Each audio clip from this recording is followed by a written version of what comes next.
Madre, ¿qué escogerías? Muy bien. ¿Qué tengo que escoger? ¿Una corona, blanca o roja? ¿De qué estás hablando? El blanco significa pureza, el rojo martirio. ¿Estás bien? Déjame ver tu frente. Me enseñó 2 coronas. ¿Quién? ¿No las has visto? No puedo decir nada. Cuéntamelo todo, hijo. Me dijo que escogiera. ¿Y qué has escogido? Las 2.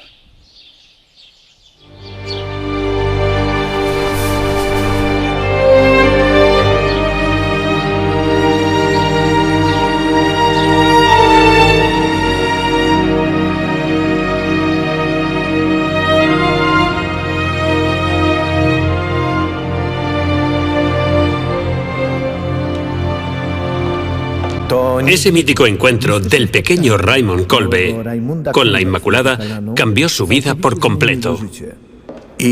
Las coronas, que fueron simbólicas, se convirtieron en reales. Y además, el pequeño Raymond se impregnó de la presencia de María. Desde entonces, todo lo que ha hecho ha sido por su amor y su misión hacia ella.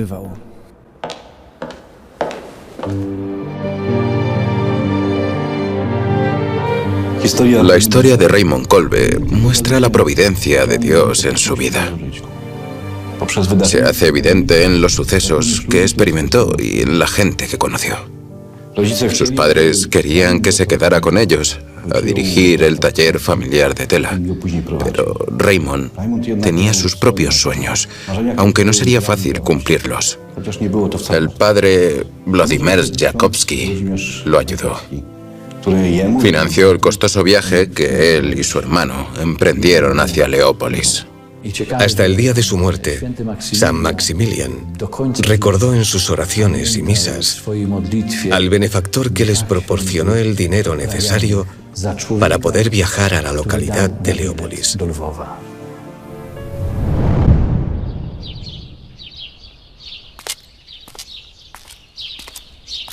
¿En qué piensas? Siéntate.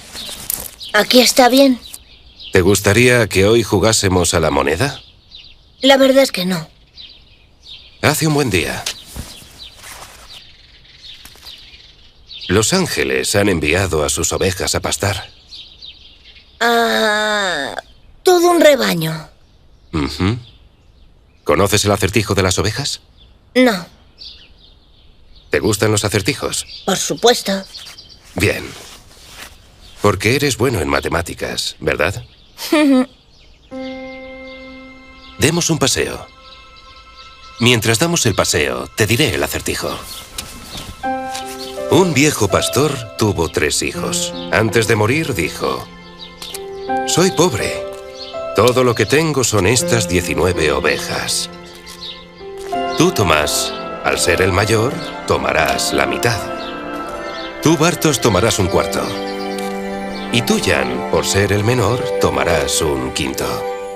Después de decir esto, murió. Los hijos enterraron a su padre y empezaron a pensar cómo podían dividir el rebaño de ovejas según el testamento. Y esto no fue nada fácil. Entonces los hermanos decidieron ir a visitar a su vecina, una mujer pobre, con gran sabiduría que seguro les ayudaría. ¿Cómo crees que lo hizo? Como era buena gente, no le recomendó matar ovejas.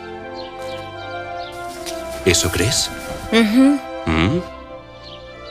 Pues, ¿qué les recomendó? ¿Tenía alguna oveja? Ella era pobre, pero tenía una oveja.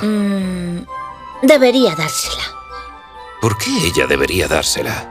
¿Su única oveja? ¿No tenía otra? Solo por un tiempo, para salvar a la otra. Unes las piezas muy bien. Dime entonces qué pasó después.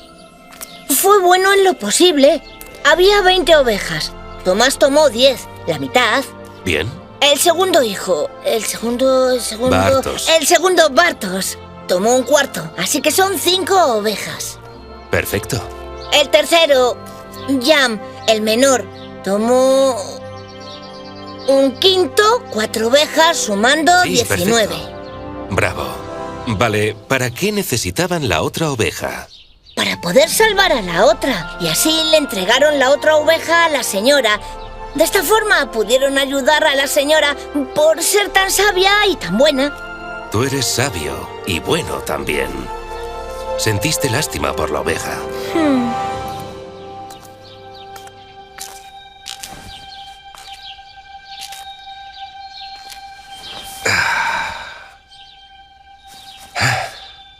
En matemáticas debes añadir el corazón para que todo sea posible, incluso llegar a otros planetas. ¿Otros planetas? ¿Te gustaría ir? Claro, ¿Para qué? para contemplar la obra de Dios. Pequeño Raymond, me pregunto, ¿en quién te convertirás? La familia Kolbe era una familia muy patriótica. Solían hacer reuniones patrióticas en la casa de Julius Kolbe. Se formaban en su patriotismo a través de la literatura. Maximilian solía decir que los libros de autores como Henryk Sienkiewicz y Adam Mickiewicz fueron los que dieron forma a su sentido patriótico. Así que, cuando surgió la oportunidad de luchar por la independencia polaca, su hermano Francis y él se unieron al sueño de liberar Polonia. Decidieron abandonar el seminario menor antes de poder unirse al noviciado. Querían presentarse ante su superior para explicarles sus intenciones, pero la divina providencia les llamó de nuevo. No sabes la alegría que esto nos supone, tanto para mí como para tu padre. 3 de nuestros hijos en la orden franciscana. ¿Sabes qué hemos decidido? Seguiremos vuestros pasos y nos consagraremos a la religión. Yo me quedaré en Leópolis y vuestro padre irá a los franciscanos en Cracovia.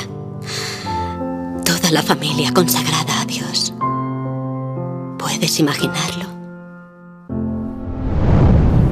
Después de eso, los hermanos no tuvieron más dudas. Decidieron quedarse en el seminario menor y seguir la vocación franciscana.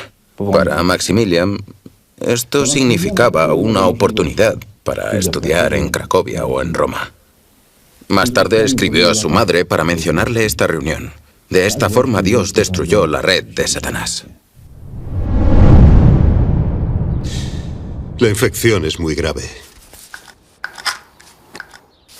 ¿Hace cuánto tiene la herida? Una semana o más. La infección ha llegado hasta el hueso. Tendremos que sanearla. Si eso no funciona, no habrá más remedio que amputar. Dios mío. ¿No hay otra opción?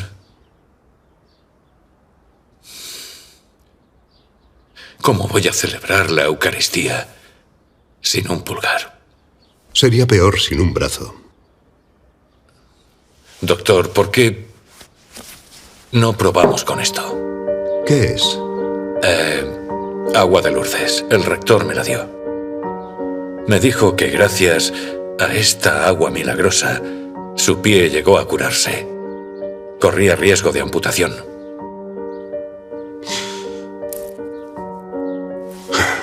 Bueno,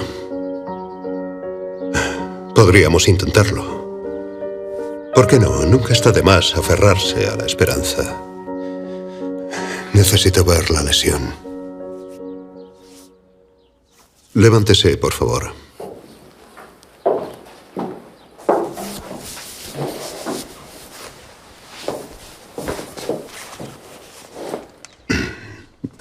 Deme su mano.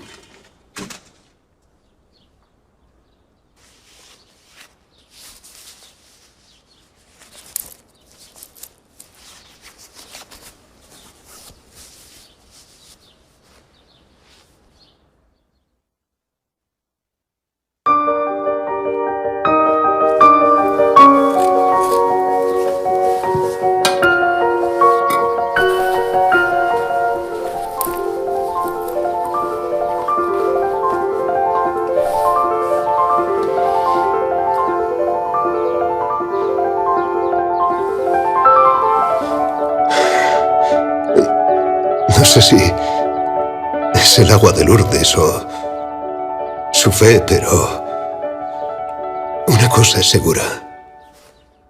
Podemos olvidarnos de la amputación.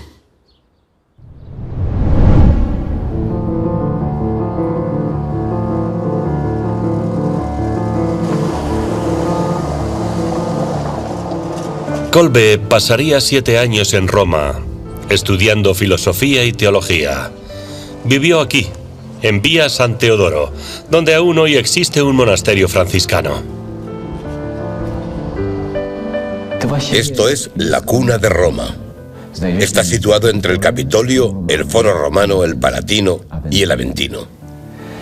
Según Eneas, la canasta donde se hallaban Rómulo y Remo se encontró cerca de esta casa. Roma nació aquí. Décadas después de la muerte de Maximilian, en el tejado de ese edificio se estableció el punto desde el que se mide la distancia entre Roma y otras ciudades. Se estableció por motivos topográficos, pero de algún modo también por su simbología. Desde este lugar comienzan a medirse todas las cosas nuevas. En el caso de Maximilian, fue el lugar en el que empezó a medirse el bien y la dignidad, el respeto y el amor. Décadas después, este lugar simbólico se convirtió en el lugar topográfico desde el que se miden las distancias de la vida.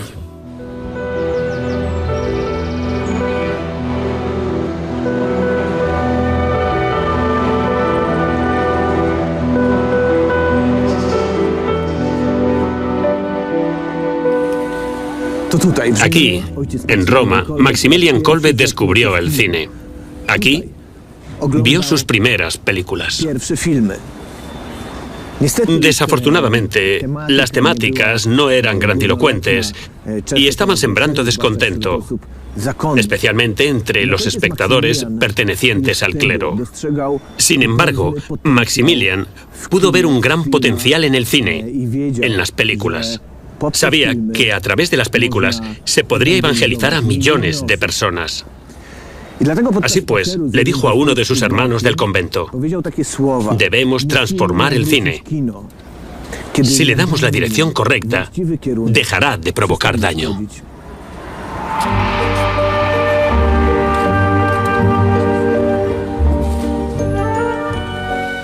Fue en la ciudad de Roma donde Maximilian aprendió y desarrolló sus habilidades para la ciencia. El 3 de diciembre de 1918, Maximilian Kolbe aún no había sido ordenado padre. Tenía 24 años y era estudiante de la Universidad Gregoriana de Roma. Fue en estas fechas cuando diseñó una nave del futuro, el heteroplano. La idea y diseño eran únicas. Además, añadió una descripción de varias páginas explicando el funcionamiento de la nave, cómo volaría y los posibles problemas a los que podrían enfrentarse los astronautas una vez que estuvieran en el espacio.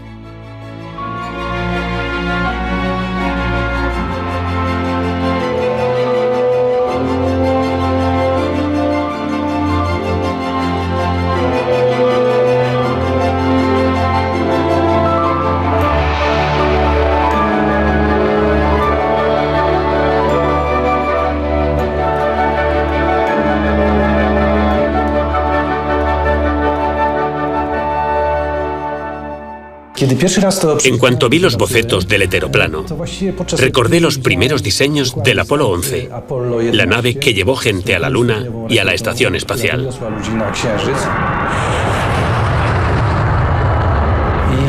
La misma que hoy es nuestro hogar en el espacio.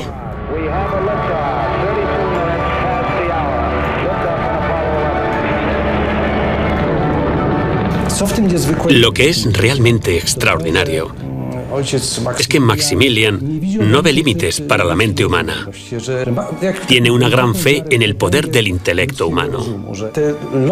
Realmente cree que los viajes espaciales tendrán lugar. Y también que un sueño que se convierte en realidad tiene el poder de cambiar la humanidad y el futuro.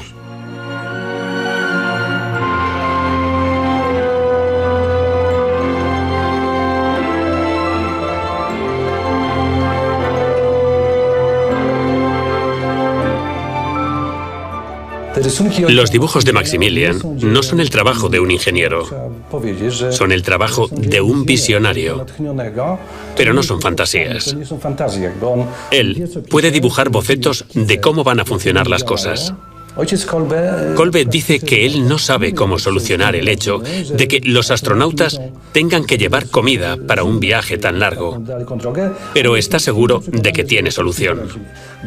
Dice que no sabe cómo proveer de oxígeno a una estación espacial, pero está seguro de que existe una solución al problema. Dio un par de ideas sobre inventos que podemos ver que se han convertido en realidad no hace mucho tiempo. Por ejemplo, el motor iónico. Hace tan solo un par de años que fue completado. El cohete espacial, de 3 etapas, se desarrolló en los años 60, o de los 50, si hablamos del ejército. También hace referencia a la medicina espacial. Menciona enfermedades que los astronautas podrían contraer por la falta de gravedad en el espacio. Es una visión extraordinaria que trasciende la mentalidad de la época. Y esto fue hace 100 años. Hace 100 años, Maximilian fue testigo de las protestas que azotaron Roma. Imagina que estamos en el año 1917. La masonería está celebrando su bicentenario.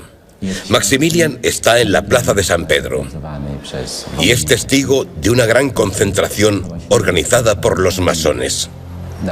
Hacen ruido y llevan pancartas que muestran a Satán pisoteando las cabezas del Arcángel Miguel y de la Virgen María. Están frente al Palacio Papal y expresan su voluntad de acabar con la Iglesia y todo lo que ésta representa. Ten en cuenta que la plaza de San Pedro no pertenece al Vaticano. No existe. Benedicto XV vive en el Palacio del Vaticano, pero el problema del Vaticano aún no se ha resuelto. Después de la caída de los estados pontificios y de la creación del Estado italiano, el Vaticano quedó en un limbo. Aún no se sabía si el Papa seguiría viviendo en el Palacio Papal o si sería expulsado. ¿Cómo se resolvería el problema? Tuvimos que esperar muchos años hasta que Mussolini lo resolvió con los pactos de Letrán. Entonces, en 1917, Maximilian es testigo de la concentración, algo que lo aterroriza como ser humano. Ve la fuerza, el escándalo y el poder de estas llamadas. Escucha estas voces hostiles y planes para el futuro. Inmediatamente vuelve a la universidad y habla con su rector, el padre Ignuti. Le cuenta lo que ha visto y propone una nueva forma de reaccionar ante el mal que se está extendiendo. Propone crear una institución, un movimiento, una asociación cuyo objetivo sería promover el bien. Conoció a los caballeros del mal, así que quería ser el caballero del bien. Satán controlará el Vaticano. El Papa será esclavo de Satán. Nunca olvidaré las palabras escritas en las pancartas de la plaza de San Pedro. Probablemente como tú. No podemos permitir ataques dirigidos a la Santa Iglesia y al Papa. Los caballeros de la Inmaculada deben actuar en todas partes. En casas, en las escuelas, en los estados de toda la Iglesia. A pesar de nuestros enemigos. Nuestro objetivo es convertir a los pecadores, herejes, cismáticos y particularmente a los masones. Rezaremos por la santificación de todos a través de la Inmaculada. Como señal de obediencia a María llevaremos el medallón milagroso.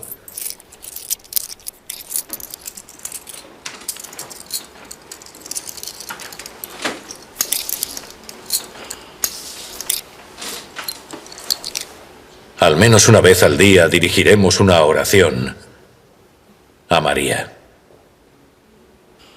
Oh María, sin pecado concebida, reza por nosotros que hemos acudido a ti, y por todos los que te buscan y no huyen, especialmente por los masones. Maximilian tomó una decisión de servir a Dios a través de la Inmaculada, una herramienta divina para cortar la cabeza de la serpiente. El objetivo de los Caballeros de la Inmaculada era convertir a los herejes, cismáticos, judíos y masones y santificar a todo el mundo a través de la Virgen María. Quizás por eso Maximilian decidió dar su primera misa en la iglesia de San Andrés en Roma. Muchos años después, en esta iglesia, sucedió una milagrosa conversión de un judío. Ese judío admitió que había odiado durante años a sacerdotes, monjes y templos con todo su corazón. Su nombre era Alphonse Ratisbonne. Este judío aquí experimentó una revelación.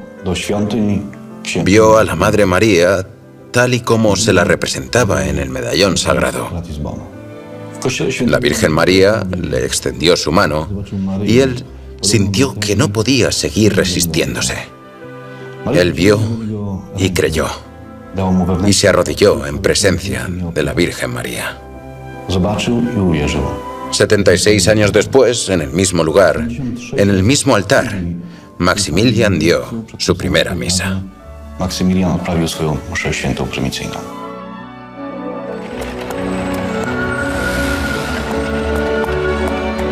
Cuando regresó a una Polonia libre, Maximilian comenzó a pensar en publicar un periódico.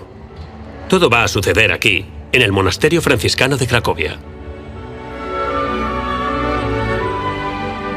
No todas las ideas de Maximilian eran populares entre el resto de sus hermanos. El hecho es que se burlaban y reían de él, e incluso se mofaban de sus ideas.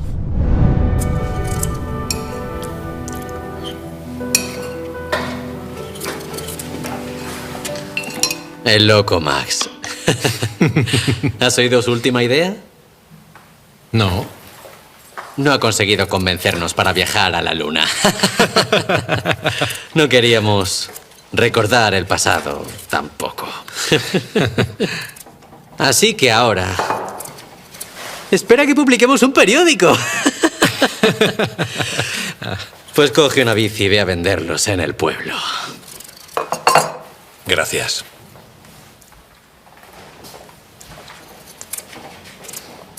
Periódicos. Me pregunto quién los compraría. ¿Para qué? ¿El loco de Max?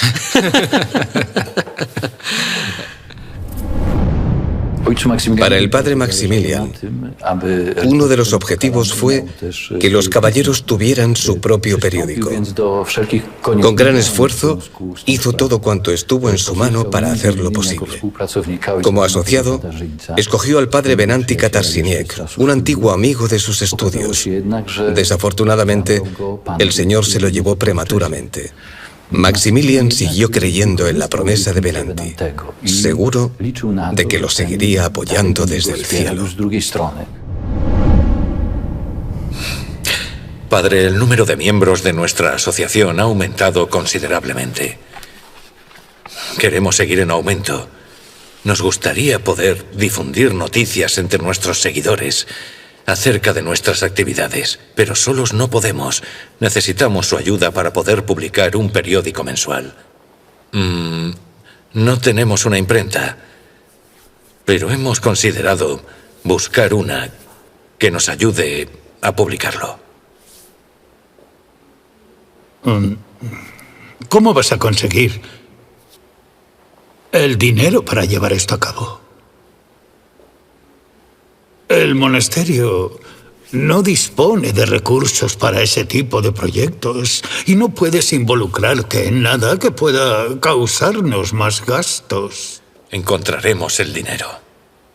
Recibiremos ofrendas, estoy seguro. El periódico se llamará Caballeros de la Inmaculada. Ella será la patrona. Estoy seguro de que puedo contar con su bondad. Tengo algunas ideas para los primeros artículos. Muy bien. Que se publique. Siempre y cuando no causes más gastos. Muchísimas gracias, padre. Dios le bendiga.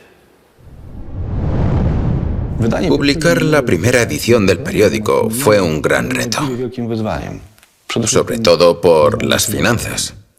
Kolbe tenía el mensaje que quería transmitir, pero debía costearlo él mismo. No podía contar con la ayuda de nadie, porque nadie podía ayudarle en ese momento. En tiempos difíciles, Maximilian siempre acudía a la Inmaculada. En Cracovia hay un altar al que Maximilian acudía a rezar a menudo, especialmente cuando tenía un problema. Allí encomendó a la Inmaculada la publicación de la primera edición del periódico.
En el interior de aquel sobre, el padre Maximilian encontró la cantidad de dinero exacta que necesitaba para completar la publicación del periódico, hasta el último céntimo.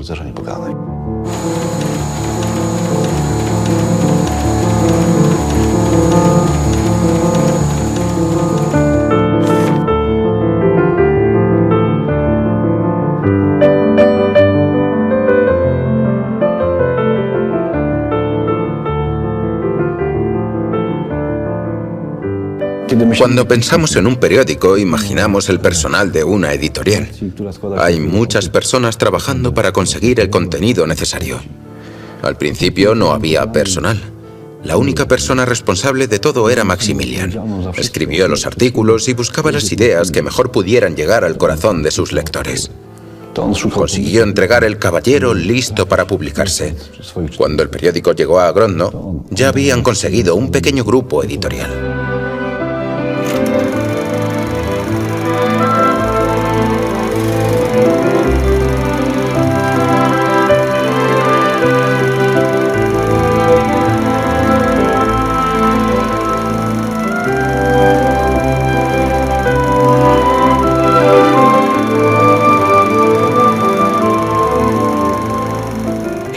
En el año 1927, todos los trabajos de impresión fueron trasladados a Niepokalanów.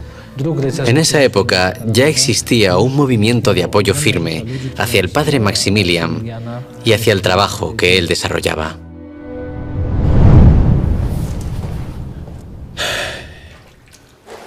Que Dios os bendiga. Gracias. Imprimiremos más ejemplares de los Caballeros de la Inmaculada. ¿No debería tener aquí unos tornillos para poder estar más seguro? No. Parece que hay agujeros para ello aquí. No, ¿para qué? El motor va sobre ruedas. Así podemos ponerlo donde queramos. Este es mi invento. Mira, el humo va afuera por un tubo especial. Podemos trabajar sin importar cuál sea el clima y, lo más importante, sin correr riesgos. Hermano Seno, ¿está convencido de que es seguro?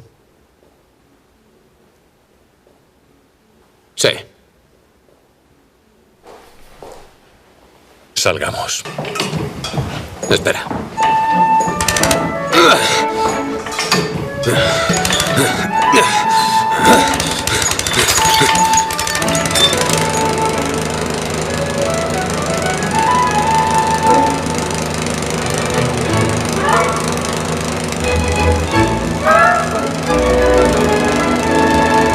¡Salgamos!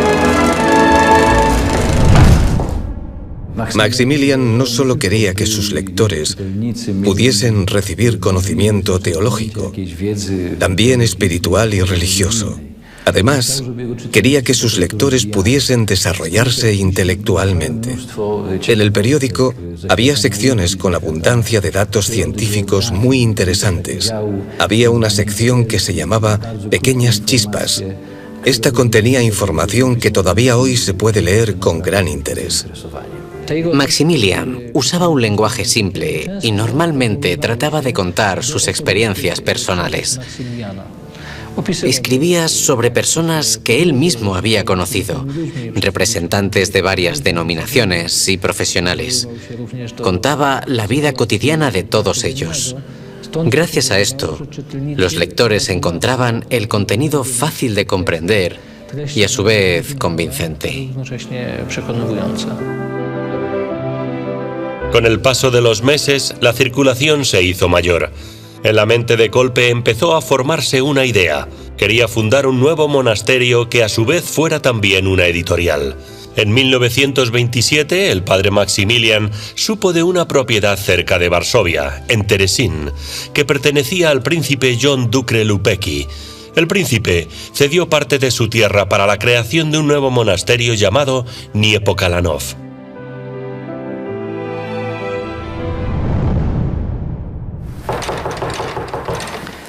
Entre. Dios le bendiga. Dios le bendiga.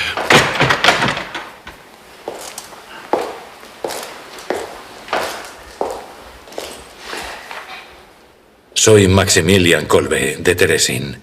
Solicito su permiso para poder celebrar misas en la nueva capilla y para guardar el Santísimo Sacramento allí. Pídalo por escrito, por favor. La curia lo considerará. Reverendo, ¿no podría ser algo más informal? No. Solo el cardenal puede tomar la decisión. Por supuesto.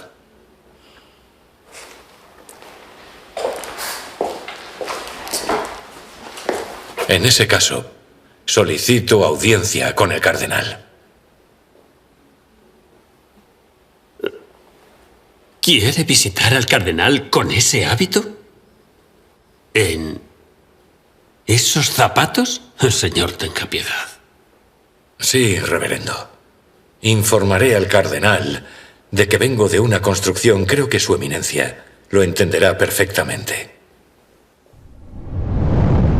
Si retrocediésemos en el tiempo a la Niepokalanów de la preguerra, observaríamos a unos 800 hermanos jóvenes de entre 17 y 20 años, todos ocupados. Un grupo tan numeroso de hermanos solo podría funcionar de una manera correcta, con una estudiada y cuidada organización. Para ello, el padre Maximilian les pidió a los profesores de las universidades de Varsovia que elaboraran un esquema que permitiese una organización más efectiva del monasterio. Podemos ver este esquema en el museo hoy en día. El monasterio estaba dividido en 12 departamentos. Los más importantes eran los apostólicos, que llevaban a cabo actividades en Polonia y en el resto del mundo. Había departamentos que eran responsables del equipamiento y de la comida. Para el desayuno, los frailes bebían 80 galones de leche y un total de 400 galones a lo largo del día. La leche provenía de las granjas vecinas. Los departamentos elementos principales eran las casas editoriales y las imprentas.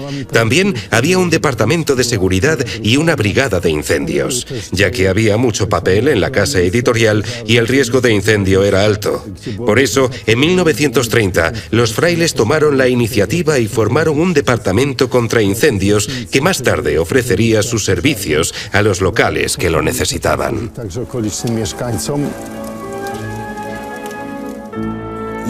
¿Cómo pudo Maximilian manejar un grupo tan grande formado por 750 jóvenes en el monasterio?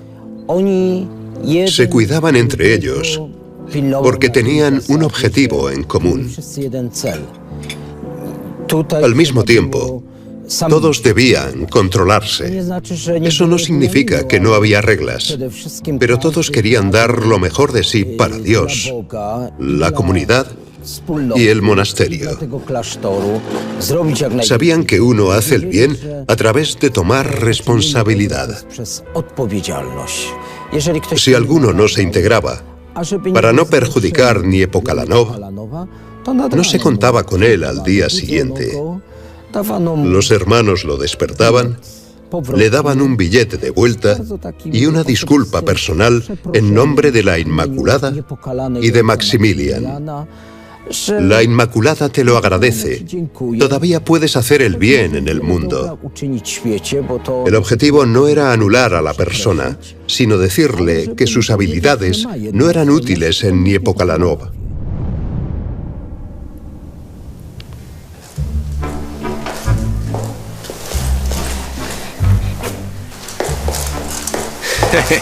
Es más fácil que un camello atraviese el ojo de una aguja que la pueda enhebrar. Muy gracioso, hermano. Estoy llorando de la risa. ¿Podrías ayudar a tu amigo necesitado en esta tarea? ¿Qué es lo que vas a coser? Voy a colocar parches en los agujeros. Sin los parches, mi hábito parecería un colador. Cierto. Creo que necesitas un hábito nuevo. Oh, pues sí, para todos. Pero el padre Maximilian no contempla este tipo de necesidades. Eso es algo que no entiendo. ¿Qué es lo que tenéis que entender? Todos hemos hecho voto de pobreza, ¿verdad? Pobreza, sí. Esperemos que nuestra virtud no se convierta en pecado. ¿Qué es lo que quieres decir? Explícate. Este hábito tiene tantos agujeros que uno puede ver más de un fraile de lo que debería. Y el escándalo es inevitable. Entonces, deberíamos hablar con el padre Maximilian. No vale la pena. No ayudará. ¿Por qué? El dinero es para comprar una nueva imprenta. ¿No podemos reparar la vieja tal y como hacemos con los hábitos? No es posible. Tenemos que comprar una mejor. ¿Por qué economizamos en hábitos y no en imprentas? Una imprenta produce millones de los caballeros de la Inmaculada. Mientras que un hábito es un hábito. Un ejemplar de los caballeros es un hábito. Caballero Bruno, Estanislao y Anselm. La conclusión es simple. Una imprenta produce más beneficio a nuestra misión que un simple hábito. ¿Entiendes? La pura verdad.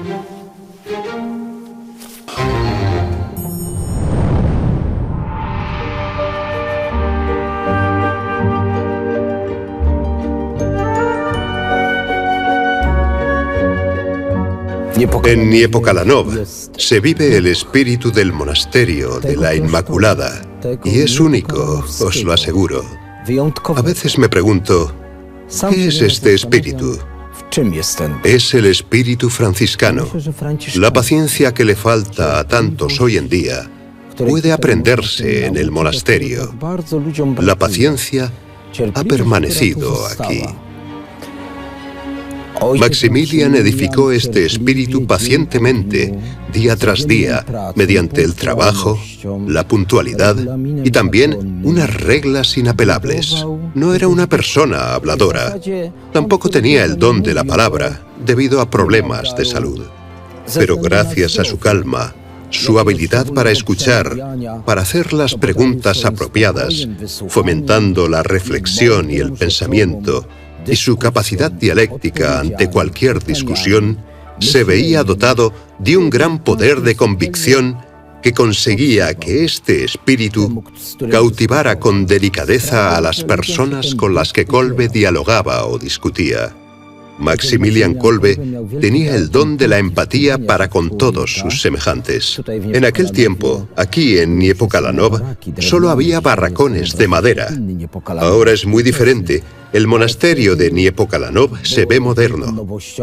Por aquellas fechas, una gran novedad era el ciclismo. En una ocasión, justo antes de la hora de cenar, un fraile que iba demasiado rápido chocó contra un barracón, rompiendo la pared y provocando una abertura. El fraile se lamentaba de haberse alejado tanto durante las horas de trabajo, lo cual no era aconsejable. Maximilian ordenó cerrar el hueco inmediatamente antes de cenar para que los frailes pudieran comer tranquilamente sin la menor perturbación.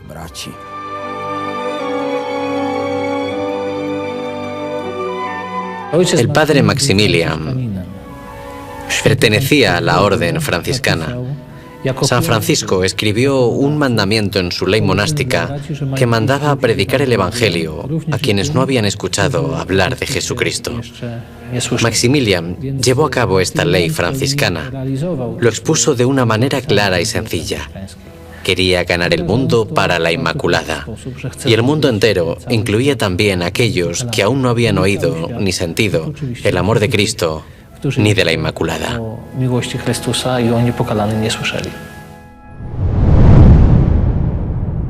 Mi meta es establecer la misión en Japón, luego en China e India. ¿Conoce a alguien en Japón? ¿Tiene algún contacto allí? No. ¿Habla japonés? No. ¿Y usted, padre, tiene dinero? No lo tengo.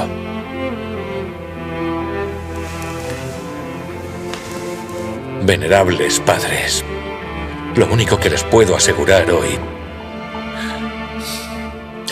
es la sensación de que Dios nos llama a predicar la buena nueva en el lejano Oriente, sobre todo en Japón. No lo sé, pero algo me dice que Él quiere que llevemos a cabo esta misión. Por eso les pido que me permitan hacerlo.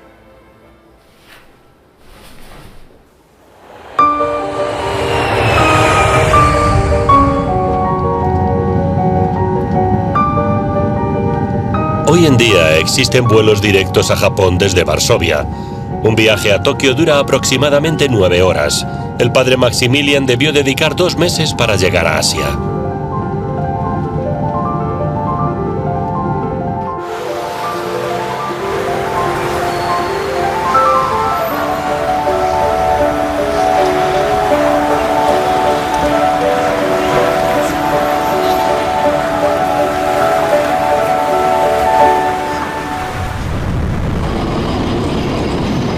Nagasaki. La ciudad fue totalmente destruida por la explosión de una bomba atómica. Aún así, sus ciudadanos, fuertes y determinados, la reconstruyeron. Ahora, la ciudad es totalmente diferente a como era en los tiempos de Maximilian. Puedo decir que es absolutamente impresionante.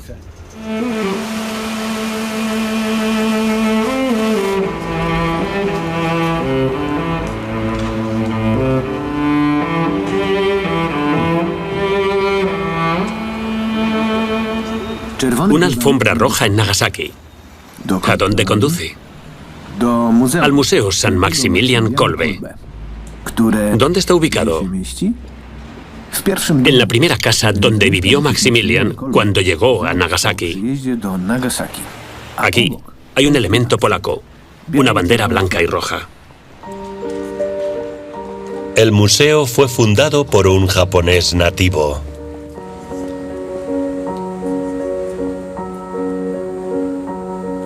El padre Kolbe fue un hombre que tenía un gran sentido de justicia. Él es un auténtico santo y le quiero y respeto mucho. Es un santo para nuestros tiempos. Podría ser de mucha ayuda para todos nosotros. El padre Kolbe llegó a Japón el 24 de abril de 1930. Llegó al puerto de Ohato en un barco llamado Nagasaki Maru. Esperó hasta que obtuvo el permiso para publicar El Caballero. Un obispo local presentó una serie de condiciones para que pudieran publicar. En esos días, el seminario teológico de Nagasaki precisaba un profesor. Kolbe tenía un título de filosofía, así que obtuvo el permiso para publicar El Caballero bajo la condición de dar clase a estudiantes japoneses. En la parte inferior de la iglesia había un hospital, Amenomori.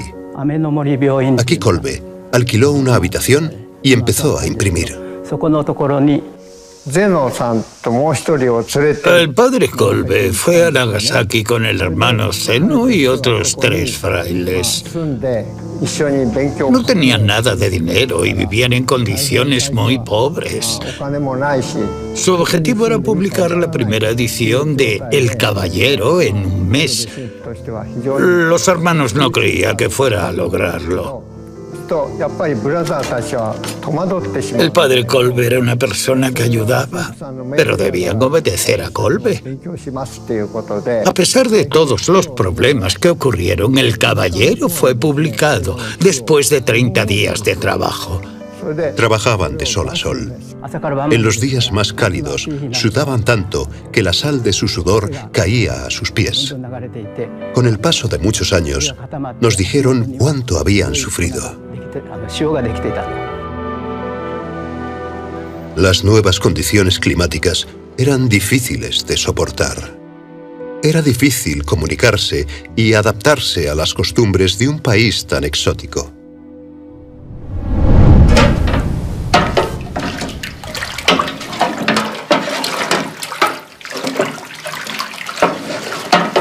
¿Qué tenemos hoy para cenar? Lo mismo que ayer y que antes de ayer. Arroz. Otra vez. Estaría bien cenar patatas para variar un poco.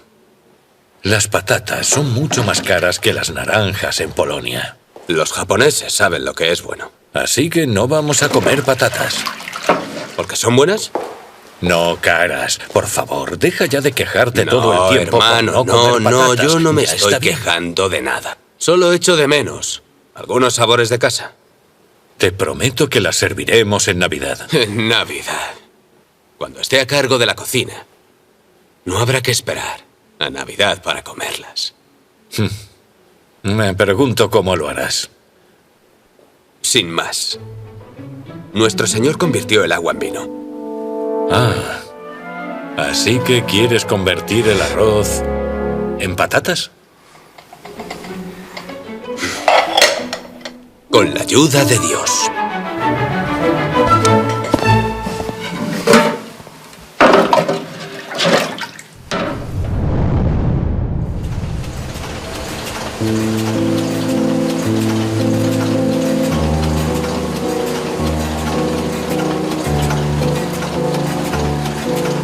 Estamos en el monasterio franciscano de Nagasaki, más concretamente en la casa editorial, donde Los Caballeros de la Inmaculada se publica en japonés. Por supuesto, fue el padre Maximilian el que empezó a publicar el periódico. En ese entonces no había ni máquinas modernas, ni aire acondicionado, ni personal. Las máquinas se manejaban manualmente. Y las primeras ediciones las cortaba el hermano Zeno con una sierra, ya que los frailes no tenían dinero para comprar una máquina que cortara el papel automáticamente. Antes, se publicaban 60.000 copias mensualmente. Hoy en día, solo 10.000 copias. Aún así, es impresionante que después de tantos años, Los Caballeros de la Inmaculada aún continúe publicándose en japonés.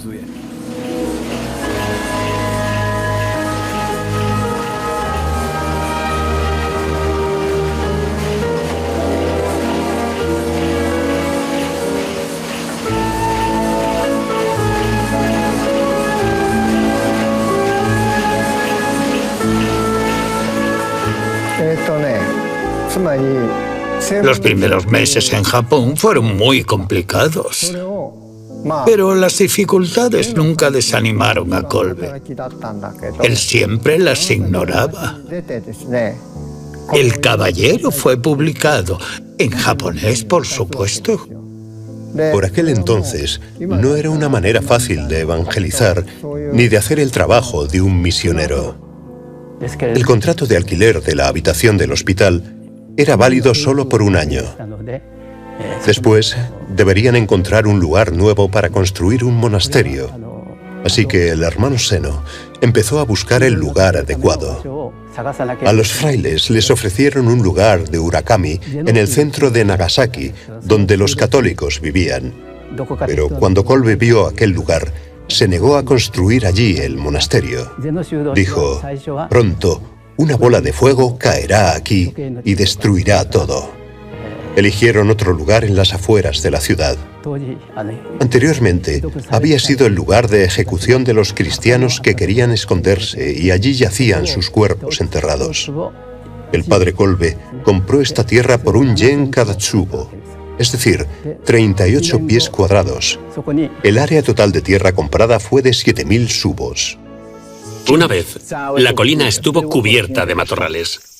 Para subir a la cima, los frailes tuvieron que pavimentar el camino. Después, se instalaron los caminos del Rosario. Caminando por aquí, yo ya me estoy cansando.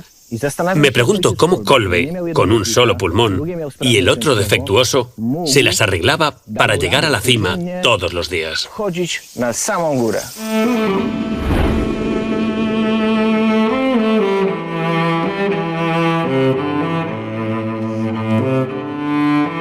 Y en la cima hay un lugar único. Antes de ir a Japón, Kolbe y los frailes visitaron el santuario de Lourdes, en Francia.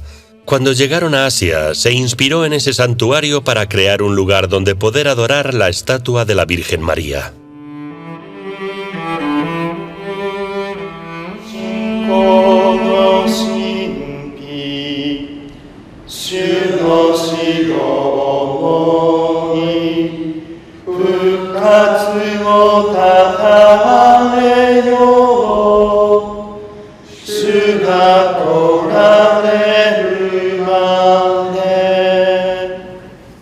Nuestra visita a la Niepokalanov japonesa es especial. Este fraile se unió al convento justo después de la explosión de la bomba atómica. El monasterio fue uno de los pocos edificios que no se vieron afectados. Vamos a entrar en la habitación donde Maximilian vivió en los años 30. Este es el cuarto donde vivía Kolbe. Los hermanos me dijeron que el padre Sergio sentía curiosidad por el padre Maximilian que vivía al lado. Así que lo espiaba a través de la cerradura de la puerta. ¿Y qué veía? Al padre Kolbe arrodillado rezándole a la Madre María. Cuando decidí unirme al seminario, empezó la Segunda Guerra Mundial. Fue ahí cuando encontré trabajo en una fábrica de munición. Cuando lanzaron la bomba atómica, mi casa estaba a 457 metros del epicentro. La casa con mi madre desapareció con la explosión. Mi madre literalmente desapareció. Ni siquiera logré encontrar sus huesos. Después de la explosión de la bomba, pasé 18 días junto a las ruinas.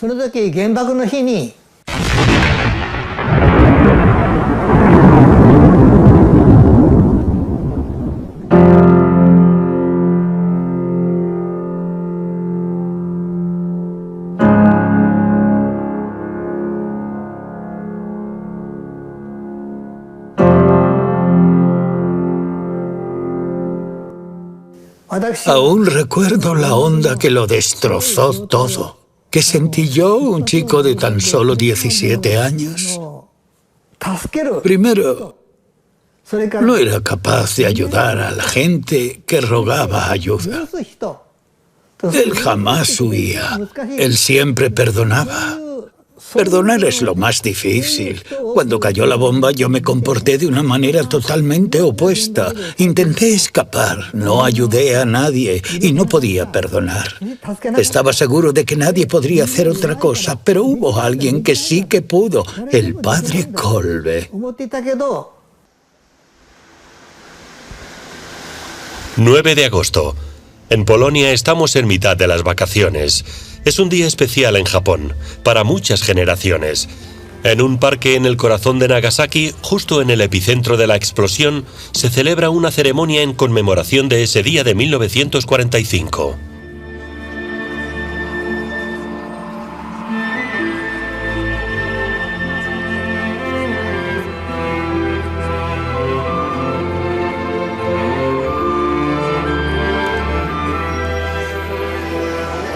Hoy Nagasaki ha sido reconstruida y ha emergido de sus propias ruinas. Mugensai no Sono, el Niepokalanov japonés, puede verse intacto en el horizonte. La explosión hizo que los cristales de las ventanas salieran despedidos. ¿Cómo pudo el padre Kolbe prever esto cuando tuvo que elegir los terrenos que debía comprar? ¿Por qué no quería terreno en el propio centro de la ciudad? ¿Cómo pudo saber el padre Maximilian, años antes de la explosión, que una enorme bola de fuego destruiría la ciudad? No es el único secreto del padre Maximilian.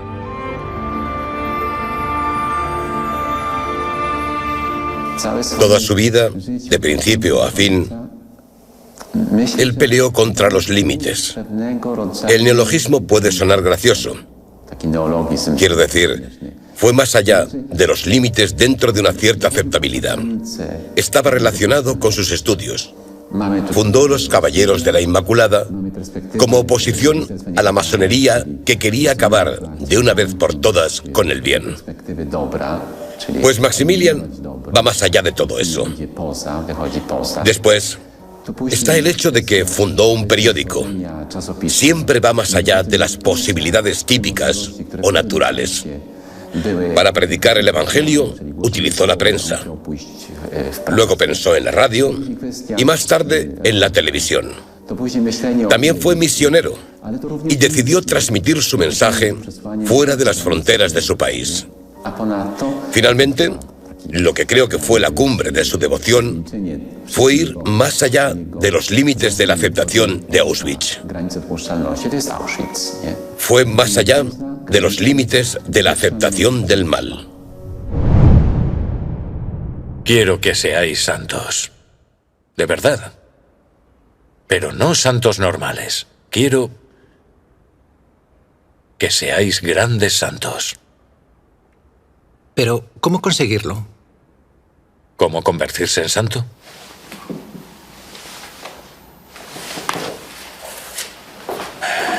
Muchachos,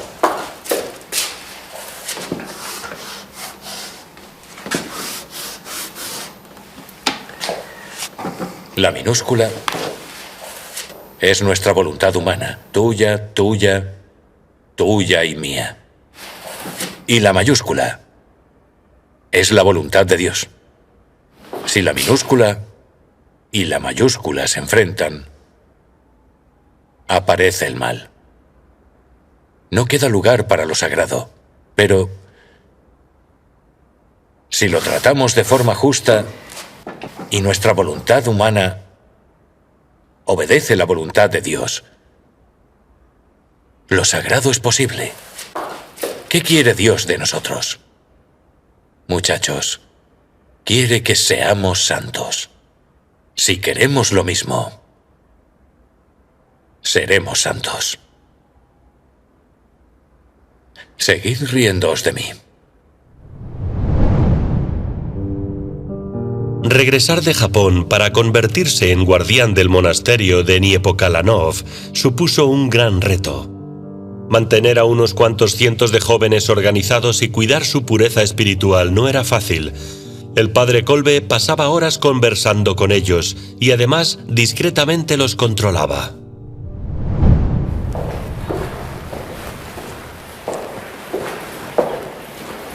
María. María.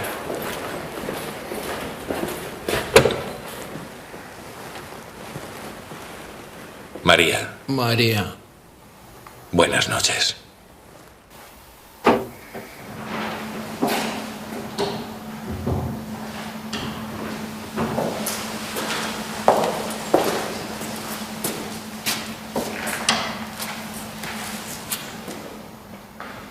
María. María.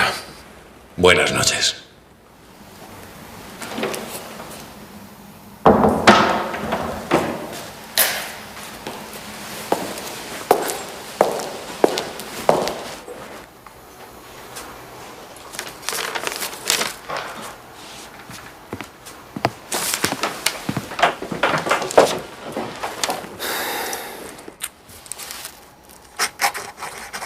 Querido padre, están cavando nuestro primer pozo, afortunadamente.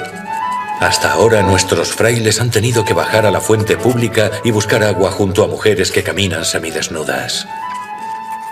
Tengo algo que decirte. Durante nuestro retiro, Seno me pidió que le ayudara con un asunto.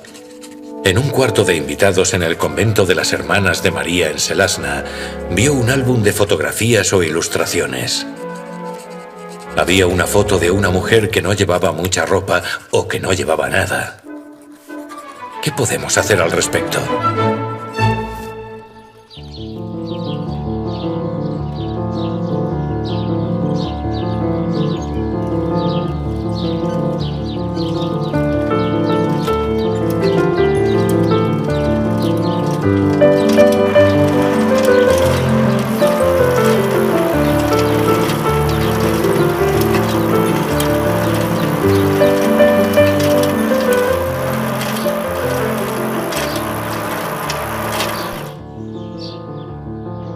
Pronto llegará un día muy importante para ti. Pronunciarás tus votos. Y uno de ellos será el voto de pobreza. Vivimos en un monasterio. No nos falta comida y tenemos un lugar donde dormir. La santa pobreza nos bendice. Un hombre nunca podrá ser feliz buscando las riquezas de este mundo. El segundo voto, sagrado, pero difícil, será el de castidad. Al unirnos al convento, renunciamos a la vida familiar. Y el voto no nos protegerá de que la naturaleza demande sus derechos. Fuimos creados así por Dios. Puede ser simple curiosidad por libros que hablen sobre impureza. Pero la batalla comenzará y demandará heroísmo muchas veces. Muchachos, de vosotros depende quién gane esta batalla. Solo de vosotros. Recordad esto. Con el estallido de la Segunda Guerra Mundial, la contienda tomaría otro sentido. Los polacos, incluyendo a los franciscanos, tendrían que afrontar la realidad de la guerra. Con el estallido de la Segunda Guerra Mundial se suspendieron los proyectos de Maximilian. Un nuevo superior provincial de Varsovia decidió disolver la organización de los frailes de Niepokalanów y enviarlos a sus casas. Un grupo de 50 frailes aún permanecieron con Maximilian cuando llegaron los alemanes. Maximilian y los frailes fueron confinados. Fueron retenidos en varios campos de concentración durante semanas, pero después regresaron a Niepokalanów. Restauraron el orden en el monasterio. Los frailes que se habían quedado en el área ocupada gradualmente fueron regresando. Se restauró la vida en el monasterio. Pero sin embargo, parece diferente. Ya no era posible seguir publicando el periódico. Habían cerrado la imprenta. Así que Maximilian empezó a realizar otro tipo de actividades, como reparar máquinas o hacer motocicletas y zapatos. También aceptó fugitivos de la Gran Polonia bajo su techo. Los polacos fueron exiliados cuando los alemanes empezaron a asentar sus propias colonias. Entre los fugitivos podías encontrar tanto polacos étnicos como polacos judíos. Los grandes grupos de polacos judíos, mujeres, niños, familias y ancianos que se dirigían a Niepokalanów eran bienvenidos, así como el resto de los fugitivos. Recibían comida y ropa. En la medida de lo posible, también les proporcionaban sus necesidades religiosas. Maximilian se preocupaba incluso de dar regalos a los niños. Durante la celebración de las fiestas judías, preparaban regalos y dulces para los más pequeños. Cuando este gran grupo de judíos pudo marcharse de Niepokalanów, una delegación judía fue a visitar a Maximilian para agradecerle todo lo que había hecho por ellos. Dijeron que, si sobrevivían, siempre venerarían a Niepokalanów. Jamás aceptaron los argumentos de quienes acusaban a Maximilian de antisemitismo.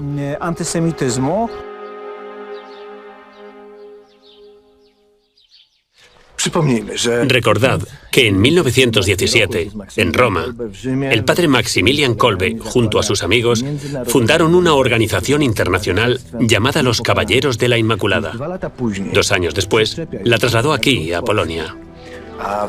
En Niepokalanów construyó el monasterio cristiano más grande del mundo.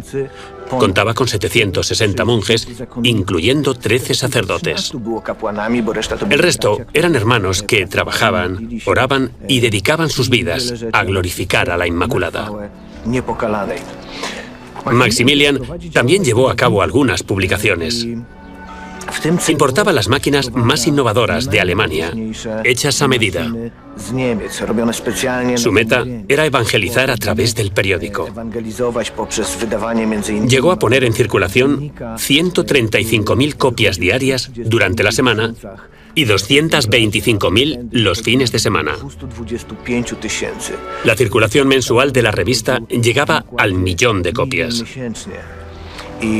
Los alemanes sabían que las actividades de Maximilian suponían un impacto a gran escala en la época. En todos sus escritos, Maximilian promovía el bien, mientras que los alemanes promovían el mal. Maximilian suponía un obstáculo para ellos, y por eso decidieron eliminarlo.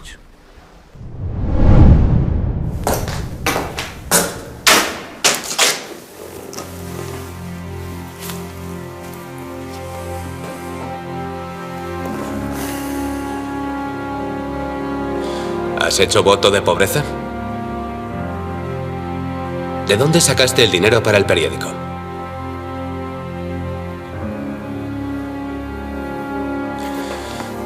¿Crees que no sé cuánto cuesta publicar 1.000.000 de copias?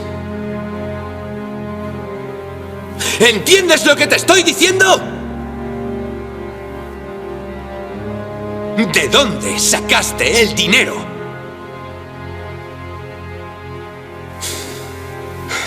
¿Qué clase de milagro ha ocurrido para que consigas el dinero para publicar tu periódico?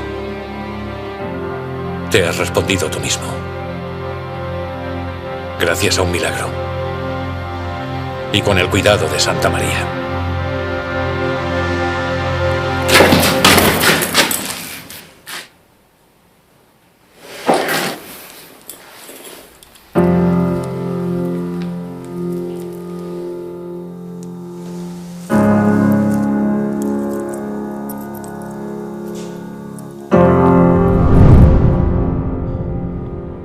El 29 de mayo de 1941, el padre Maximilian Kolbe fue enviado al campo de concentración de Auschwitz.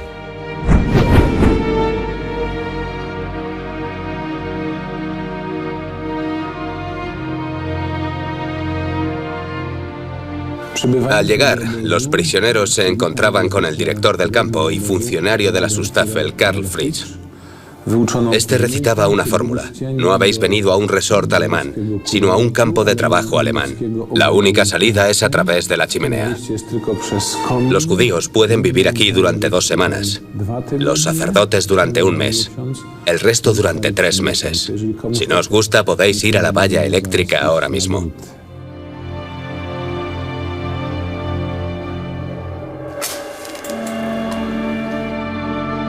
El padre Maximilian vivió aquí por más tiempo del que dictaban las normas. Numerosas personas fueron testigos de lo que dijo e hizo durante esos 77 días. Después de la guerra, se le pudo ver representado en una exhibición de arte que todavía hoy puede ser vista en el monasterio de Jarmese. El personaje más importante de la exhibición, junto al autor Marian Kolodziek, es el prisionero número 16.670, San Maximilian Kolbe. Kolodziek dice que conoció a San Maximilian y que estuvieron juntos en Auschwitz a finales de julio de 1941. Fue entonces cuando Kolbe dio su vida por un desconocido llamado Franciszek Gajowniczek.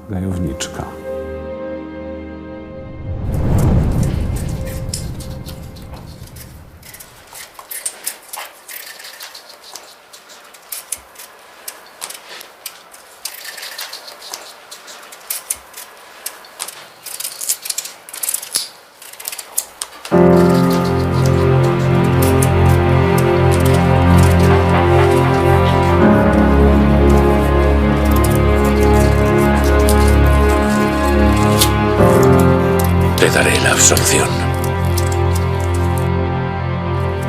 In nomine Patris, et Filii, et Spiritus Sancti. Amén.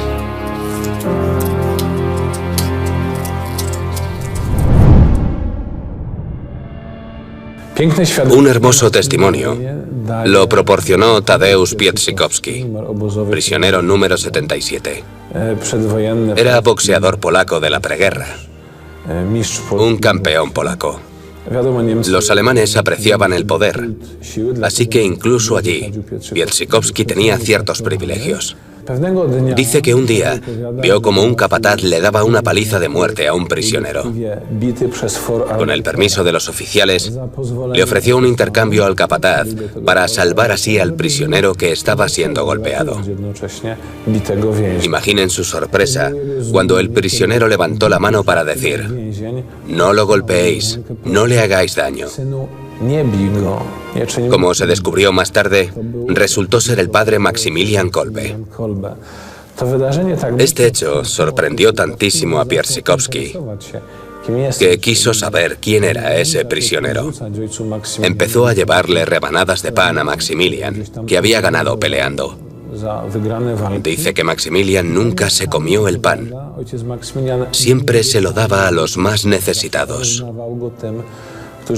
En una ocasión, alguien robó el pan que Pietrzykowski le ofrecía a Maximilian. El boxeador quería hacer justicia, pero de nuevo Kolbe se levantó y dijo: «Hijo, déjalo, tiene hambre. Él también tiene derecho a comer».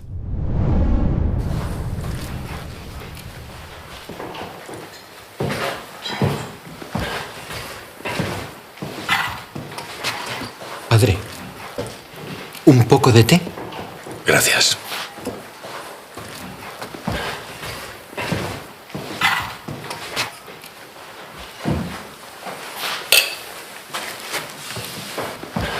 No, por favor, beba. Él lo necesita mucho más que yo. Acabará por debilitarse. Yo soy fuerte. Mi poder está en aquel que me fortalece.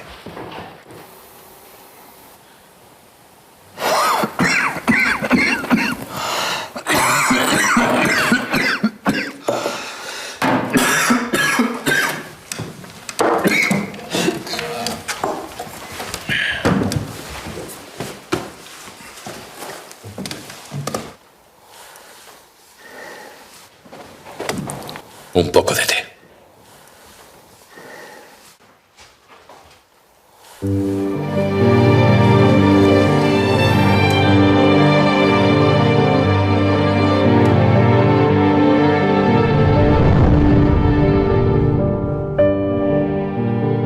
Conocí al padre Kolbe en el trabajo. Fue Durante muy poco tiempo, porque el trabajo siempre cambiaba. Normalmente los domingos no había trabajo. Podíamos salir de los barracones que había en el campo de concentración e ir a pasear. Estaba paseando solo, bastante desanimado, porque no creía que nadie pudiera salir de Auschwitz con vida. Me di cuenta de que el padre Kolbe venía en dirección contraria. El padre Kolbe, como siempre, llevaba gafas de montura fina, llevaba los hombros encorvados y miraba al suelo. Siguió caminando. Yo hice lo mismo y nos encontramos. Vino hacia mí y me miró. ¿Cómo estás? Yo dije, es difícil decir algo. Es difícil aguantar en este campo. Todos lo llamamos el campo de la muerte. Es inimaginable. Me escuchó. Después levantó la cabeza, puso su mano aquí, en mi hombro, y dijo de forma que pudiera entenderlo muy bien: esperanza. Solo esperanza. Estas palabras infundieron en Piekoski tanto valor que junto a 3 amigos entraron en el almacén de uniformes, robaron un coche de la Schutzstaffel y cruzaron las puertas del campo, logrando así la fuga más arriesgada de la historia de Auschwitz. Todo esto sucedió un año después de la última revisión de Maximilian Kolbe.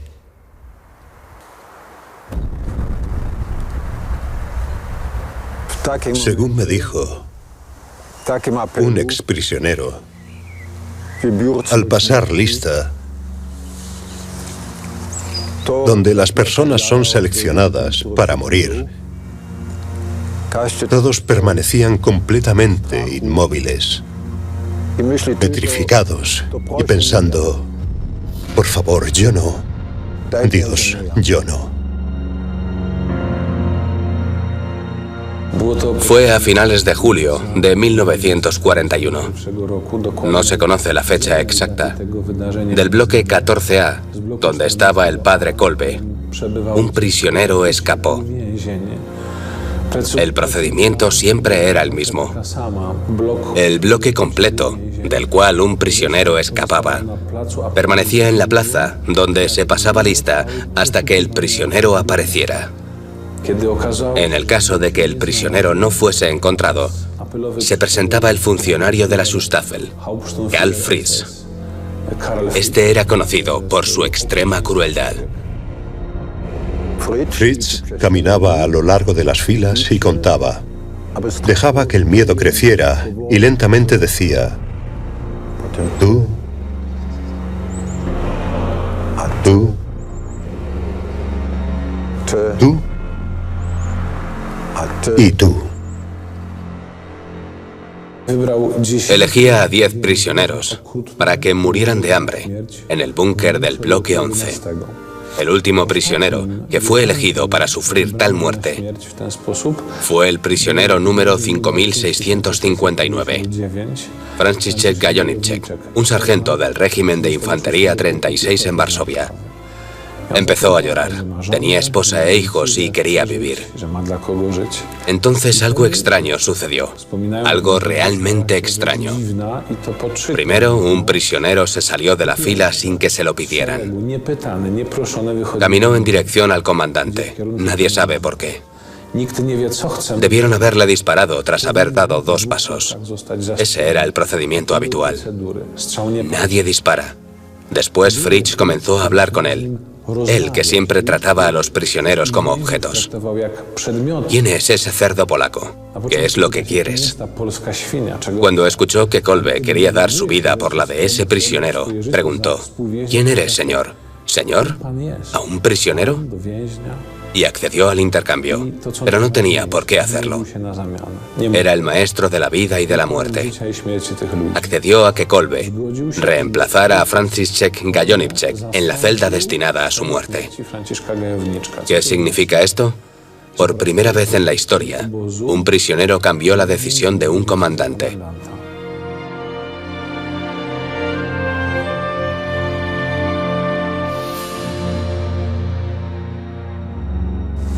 Esto fue un milagro, y no solo uno, sino varios milagros a la vez. Primero, alguien se salió de la fila, lo cual estaba terminantemente prohibido. Podrían haberle disparado ahí mismo. Fritz lo aceptó, permitió a Gajowniczek regresar, y este hombre sobrevivió. Sin embargo, el milagro más grande fue otro diferente. Había alguien entre nosotros que, en aquellas condiciones, no pensó solo en sí mismo, que fue capaz de escuchar, simpatizar y sentir el sufrimiento ajeno. No solo escuchó, sino que respondió con su vida entera. Ese fue el verdadero milagro. El amor conquistó al odio. La victoria de la dignidad humana dentro de un sistema inhumano. Padre nuestro que estás en el cielo, santificado sea tu nombre. Venga a nosotros tu reino. Hágase tu voluntad en la tierra como en el cielo. Danos hoy nuestro pan de cada día.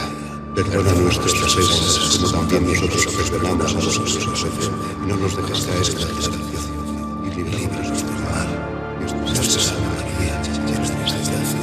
El Señor es contigo. Bendita tú eres entre todas las mujeres. Y bendito es el fruto de tu vientre, Jesús. Santa María, Madre de Dios, ruega por nosotros pecadores, ahora y en la hora de nuestra muerte. Padre nuestro que estás en el cielo, santificado sea tu nombre. Venga a nosotros tu reino. Hágase tu voluntad en la tierra como en el cielo. Danos hoy nuestro pan de cada día.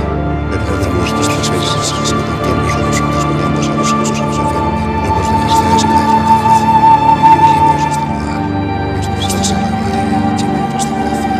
El Señor es contigo. Bendita tú eres entre todas las mujeres, y bendito es el fruto de tu vientre, Jesús. Santa María, Madre de Dios, ruega por nosotros pecadores, ahora y en la hora de nuestra muerte. Dios te salve María, llena eres de gracia. El Señor es contigo. Bendita tú eres entre todas las mujeres, y bendito es el fruto de tu vientre, Jesús. Desde esta celda salieron llantos y alaridos de gente desesperada, cuya vida estaba llegando a su fin. El padre Kolbe transformó la celda en una capilla, en una iglesia. Se podían escuchar canciones, oraciones y el rosario. Los oficiales de la Schutzstaffel estaban sorprendidos y dijeron: es alguien extraordinario. Nunca habíamos tenido a un hombre con semejante fe aquí. ¿Cómo me siento yo, como alemán, al respecto? Una vez estaba justo aquí, hablando a un grupo alemán sobre la victoria moral de Maximilian Kolbe, sobre su grandeza aquí, en la celda del bloque 11. De pronto, vi a los oficiales de la Schutzstaffel en mi mente, y fue cuando me di cuenta. Si la grandeza de un hombre se podía encontrar aquí abajo, ¿cómo de pequeños debían de ser esos alemanes? Uno podría decir que la verdadera victoria de la humanidad es la victoria de San Maximilian Kolbe. Él falleció. Desde el punto de vista militar, se podría decir que perdió. Pero a los ojos de Dios, a los ojos de todos los creyentes, Él ganó. El amor ganó.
Creo en Dios Padre Todopoderoso, Creador del cielo y de la tierra.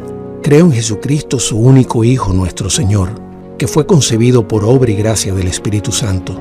Nació de Santa María Virgen, padeció bajo el poder de Poncio Pilato, fue crucificado, muerto y sepultado, descendió a los infiernos, al tercer día resucitó de entre los muertos, subió a los cielos y está sentado a la derecha de Dios Padre Todopoderoso. Desde allí ha de venir a juzgar a vivos y muertos. Creo en el Espíritu Santo, la Santa Iglesia Católica, la comunión de los santos, el perdón de los pecados, la resurrección de la carne y la vida eterna. Amén. Hola, soy Javier Pastor, tengo 18 años y quiero ser sacerdote. Hombre, entrar joven al seminario te puede traer ciertos problemas de gente que te va diciendo, oye, ¿por qué no estudias una carrera civil y te lo piensas? O pues quizá amigos tuyos piensan, este está tirando su vida, ¿no? Porque una persona que tiene oportunidad para hacer pues muchísimas cosas y pues ganar dinero, ¿no? Cosas que se dicen, y que termine entrando al seminario, pues no entra en el pensamiento humano, no cabe esto. Yo realmente la decisión que tomé no fue voy a entrar al seminario, porque yo no tenía nada claro. Si alguien dice, oye, ¿tú estás seguro? Ni siquiera ahora estoy. Ahora, lo que yo sí que tengo clarísimo es que yo quiero cumplir la voluntad de Dios. Y por eso yo, aunque a pesar de que veía mogollón de renuncias y muchísimas dificultades, y que pues el sacerdocio a mí personalmente no se me hacía atractivo, era lo que Dios me estaba pidiendo. Luego, lo opuesto a eso es lo que me he encontrado en el seminario. Gente súper normal, que incluso pues veo que son súper parecidos a mis amigos, que mis amigos son para mí una de las cosas que más me ha ayudado a entrar, el apoyo que tenía de ellos. Me encontré con muchísima gente muy buena y que me ha hecho encontrarme a mí mismo. O sea, el darme cuenta de que el sacerdocio ya no es una cuestión solo de renuncias, sino de que haces hincapié en yo estoy agradando a Dios. O sea, yo estoy creado para esto. A mí esto es lo que me hace feliz. Y por otra parte es lo que me lleva al cielo. Lo que yo le diría a una persona que se está planteando el tema del sacerdocio es algo que nos dijo Benedicto XVI a todos en la JMJ de Madrid, y es que el que entrega su vida a Dios no pierde absolutamente nada. Entregar tu vida a Dios siempre merece la pena. Y luego, por otra parte, el sacerdocio, o sea, a mí una de las cosas que más me ha cambiado, me ha descuadrado todos los esquemas que tenía hechos, es que te das cuenta de que ser cristiano no es aburrido. O sea, ser cristiano es lo mejor que hay. Esa imagen de cristiano igual a tío aburrido o tío raro, eso es falso. Incluso en los sacerdotes. Eso es un mensaje que se tiene que aplicar a todos los fieles de la Iglesia, laicos, religiosos o lo que sea. O sea, ser cristiano no es aburrido. Y por eso la importancia del sacerdocio. Primero, o sea, no son tipos aburridos.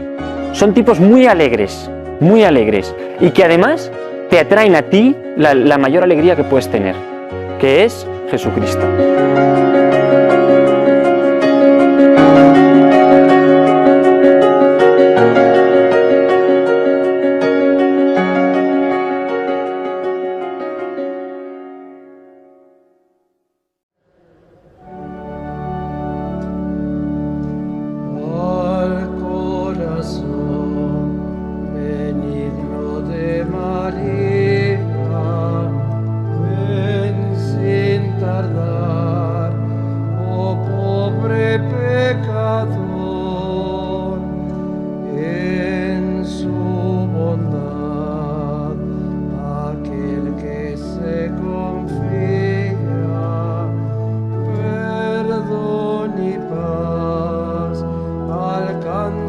Del Señor.